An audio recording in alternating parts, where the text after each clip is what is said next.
Në fakt, jo vetëm Dinamo, por dhe Egnatia kanë surprizuar gjithë shqiptarët me fitore të bindëse dhe kualifikime. Atëre, unë kam thënë dhe në para turit të dytë që edhe Egnatia dhe Dinamo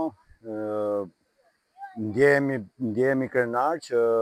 jo vetëm që kemi shkuar në play-offin e vazhdojmë në play-offet, por që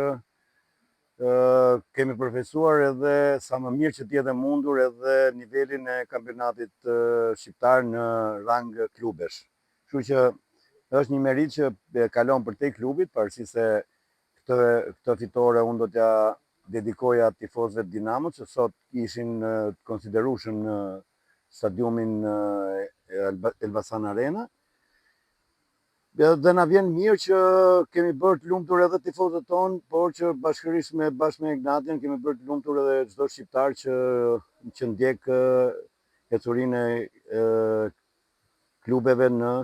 këto kompeticionet eliminatore të kompeticioneve europiane. Prisje një përgjysmë këto shifra. Të them drejtën, asnjëherë nuk pritet fitosh një ndeshje në 4-0, sepse Auda është një ekip që ka cilësi goxha individuale,